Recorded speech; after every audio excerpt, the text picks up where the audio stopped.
బహుజన వీరుడు సర్దార్ సర్వాయి పాపన్న 374వ జయంతిని వాళ్ళ ఇందుర్తి గ్రామంలో ఘనంగా గౌడ సంఘం అండ్ బహుజన సంఘాల ఆధ్వర్యంలో జరుపుకోవడం జరిగింది. ఈ కార్యక్రమానికి గౌడ యువజన సంఘాలు గౌడ సంఘాలు అందరి కార్యక్రమం ఆధ్వర్యంలో కార్యక్రమం జరిగింది. సర్దార్ సర్వాయి పాపన్న చిన్నప్పుడే తండ్రిని కోల్పోయిండు. తల్లి సర్వమ్మ ఆధ్వర్యం పెంపకంలో పెరిగిండు. కల్లుగీత కార్మికుడిగా జీవితం ప్రారంభించి మొఘల్ సామ్రాజ్యాన్ని ఇక్కడ ఉన్న గోల్కొండ రాజులపై దాడి దండెత్తి బహుజన సామ్రాజ్యాన్ని నెలకొల్పిండు. దాదాపు దేశంలో మొట్టమొదటి సామ్రాజ్య వీరుడు. బహుజన వాదాన్ని ఆ సమయంలోనే బలంగా గట్టిగా వినిపించిండు. ఒక దేశంలో ఒక శివాజీ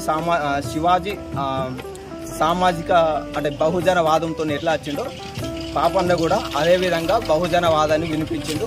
మొట్టమొదటి శివాజీ లెక్క మొట్టమొదటి సామ్రాజ్య అధినేత.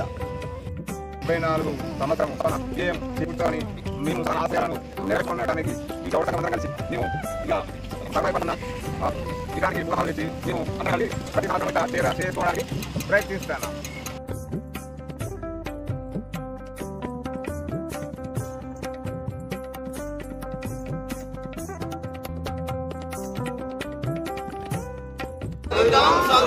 సర్దార్ సర్వాయి పాపన్న ఆశయాలను సాధిద్దాం. సాధిద్దాం సాధిద్దాం సర్దార్ సర్వాయి పాపన్న ఆశయాలు సాధిద్దాం. సాధిద్దాం సాధిద్దాం సర్దార్ సర్వాయి పాపన్న ఆశయాలు సాధిద్దాం. సర్దార్ సర్వాయి పాపన్న ఆశయాలను సాధిద్దాం.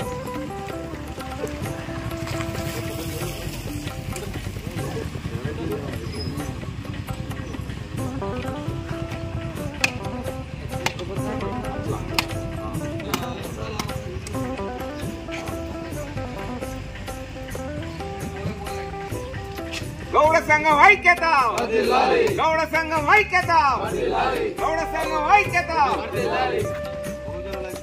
బహుజనుల ఐక్యత, బహుజనుల ఐక్యత, బహుజనుల ఐక్యత. సర్దార్ సర్వాయి పాపన్న ఆశయాలను సర్దార్ సర్వాయి పాపన్న ఆశయాలను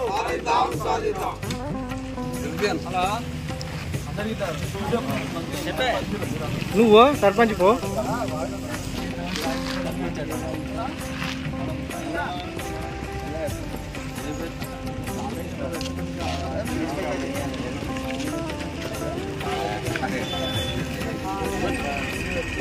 అనుకోండి.